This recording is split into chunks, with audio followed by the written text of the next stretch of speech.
New world order, दुनिया का ऐसा सिस्टम जहां इंसानों को गुलाम बनाया जाएगा। जो गुलाम नहीं बनेगा उनको आहिस्ता आहिस्ता दुनिया से ख़त्म कर दिया जाएगा। इंसानों की जगह एआई और मशीन्स को दे दी जाएगी और इंसान को मेंटली कंट्रोल किया जाएगा, फाइनेंशियली कैद किया जाएगा।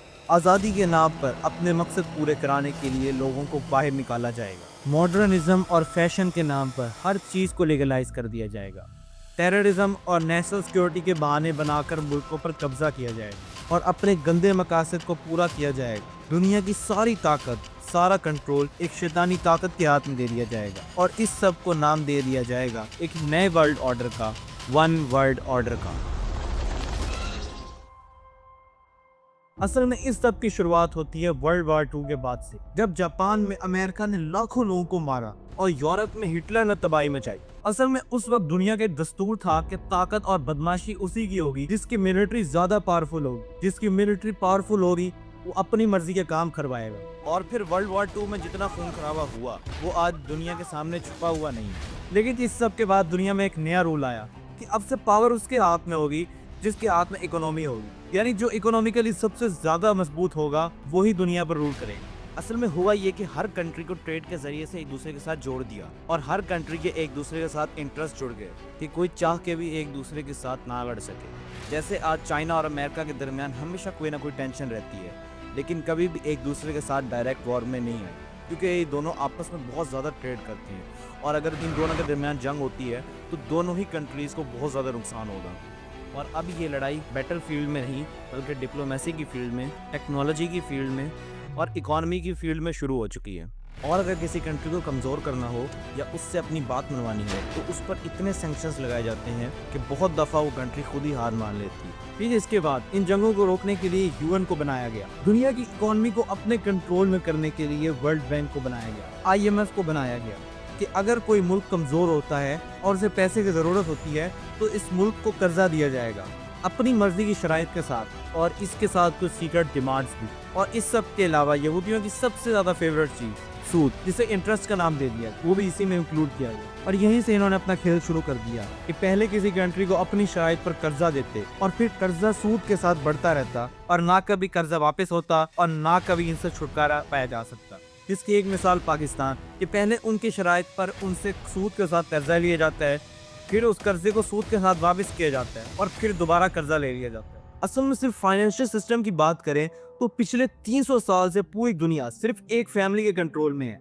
जिन्हें रॉथस्चाइल्ड फैमिली कहते हैं। और इस फैमिली के बारे में यह मशहूर है कि आज ये फैमिली पूरी दुनिया के फाइनेंशियल सिस्टम, बैंकिंग सिस्टम को कंट्रोल करती आ रही है पिछले 300 साल से। और ये इतनी पावरफुल फैमिली है कि ये दुनिया की सुपर पावर्स अमेरिका, यूके, इन सब को कर्जे भी देते हुए आई है। यहाँ तक कि फेक स्टेट को बनाने के लिए इस फैमिली का बहुत बड़ा नाम है। और आज दुनिया की हर दूसरी बड़ी कंपनी का मालिक यहूदी ही होता है। और आज हमारी डेली लाइफ में यूज होने वाली प्रोडक्ट्स, हमारे घरों में यूज होने वाली प्रोडक्ट्स ऑलमोस्ट सभी इन्हीं ब्रांड्स की हैं। खैर, अब बात सिर्फ यहीं तक नहीं रहती, बल्कि इसके बाद एक नया सिस्टम बनाया जाता है क्योंकि इंडस्ट्रियलाइजेशन बढ़ रही थी। इंडस्ट्रीज को, फैक्ट्रीज को चलाने के लिए नए आइडियाज की जरूरत थी, तो अपना खुद का एजुकेशन सिस्टम बनाया और फिर उसके अंदर भी एग्जाम्स और टेस्ट के जरिए से स्मार्ट और इंटेलिजेंट लोगों को सामने लाया गया और फिर उनको उनकी डिग्री के बेसिस पर जॉब पर अपॉइंट किया गया। फिर सुबह से लेकर रात तक एक इंसान से एम्प्लॉय और जॉब के नाम पर काम कराया जाने लगा। फिर बाद में सोशल मीडिया आ गया और अब फाइनेंशियली कंट्रोल के साथ साथ मेंटली कंट्रोल भी किया जाने लगा कि अब देखा जाए एक आदमी सुबह से लेकर रात तक जॉब करता है, फिर रात को एंटरटेनमेंट के नाम पर सोशल मीडिया यूज करता है और सोने तक इसी में बिजी रहता है। यानी अगर देखा जाए तो पूरी तरह सुबह से लेकर शाम तक इंसान को अपनी मर्जी के मुताबिक चलाया जाता है। और अगर इंसान को किसी बात पर प्रोटेस्ट करना पड़े और इंसान को अपने हुकूक के लिए बाहर निकलना पड़े तो वो इस वक्त में से किस वक्त बाहर निकल सकता है। और सोशल मीडिया को एज अ वेपन यहीं तक यूज़ नहीं किया गया, बल्कि इसके ज़रिए ब्रेन वॉशिंग तक की गई और इसके ज़रिए लोगों को अपना एडिक्ट बनाया जा रहा है। और अब ये सारी चीज़ें साइलेंटली हो रही हैं, लेकिन इसके अलावा और भी चीज़ें जो या तो रूमर्स हैं या हकीकत, वो तो वक्त आने पर ही मालूम होगा। अब वो अफवाहें क्या हैं, आइए उसे देखें। असल में दुनिया की इतनी बड़ी पॉपुलेशन को एक साथ कंट्रोल करना एक बहुत बड़ा इशू है, तो इससे निकलने के लिए 2 रास्ते निकाले गए।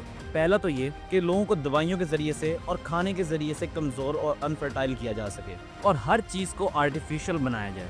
جیسا کہ آج ہم اپنی ڈیلی لائف کے اندر اپنے گھروں کے اندر جو گوشت استعمال کرتے ہیں وہ پولٹری فارم کے اندر ماڈیفائڈ ہوا ہوتا ہے، یعنی کہ انہیں ایسے انجیکشنز لگائے جاتے ہیں، ایسی دوائیاں دی جاتی ہیں جس سے وہ جلدی گرو ہوں اور زیادہ سے زیادہ پروڈیوس ہوں، جو کہ نیچرل سسٹم کو ڈسٹرب کرتا ہے اور اس سے گوشت نقصان دہ بھی ہوتا ہے۔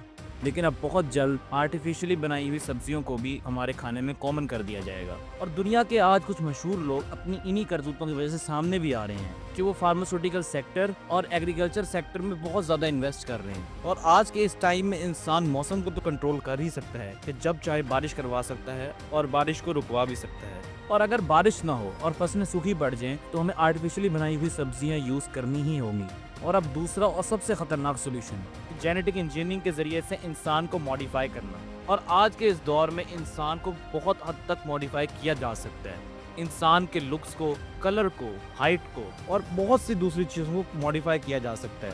اگر کسی کا کوئی باڈی پارٹ مسنگ بھی ہو تو وہ آرٹیفیشل باڈی پارٹ کے ذریعے سے اپنے اس مسنگ باڈی پارٹ کی کمی کو دور کر سکتا ہے۔ اگر کوئی خطرناک بیماری بھی ہو تو پاسبل ہے کہ وہ اس کا ٹریٹمنٹ بھی کروا سکتا ہے۔ اور جینیٹک انجینئرنگ کے ذریعے سے انسان کے اندر اپنی مرضی کی کوالٹیز بھی پیدا کی جا سکتی ہیں۔ لیکن اتنا سب کچھ کرنے کے بعد ابھی بھی دنیا کے کچھ لوگ رکنے کا نام نہیں لے رہے اور اب موت کو بھی ہرانا چاہتے ہیں، کیونکہ دنیا کے بہت سے لوگ آج اپنی باڈیز کو مرنے کے بعد پریزرو کروا رہے ہیں کہ فیوچر میں اگر سائنس کوئی ایسی ٹیکنالوجی ڈھونڈ لیتی ہے جس سے انسان کو دوبارہ زندہ کیا جا سکے تو ان مرے ہوئے لوگوں کی باڈیز کو نکال کر دوبارہ زندہ کیا جائے۔ لیکن اس معاملے میں جتنی مرضی کوشش کی جائے اس کا رزلٹ ہمیشہ ایک ہی ہوگا۔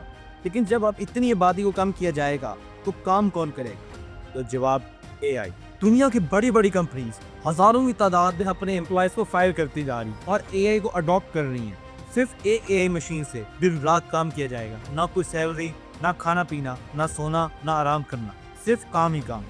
تو دنیا کا سارا تو یہ مشین سنبھال لیں گی اور باقی بچے انسان جو اتنے کمزور ہو جائیں گے کہ خود کوئی کام بھی نہیں کر سکیں گے اور ان مشینز کے بغیر چل پھر بھی نہیں سکیں گے۔ اے آئی کے ان آنے والے خطروں کے بارے میں نے اپنی ان 2 ویڈیوز میں بات کی ہے، وہ ویڈیوز دیکھ کر آپ کو اس بات کا اندازہ ہو جائے گا۔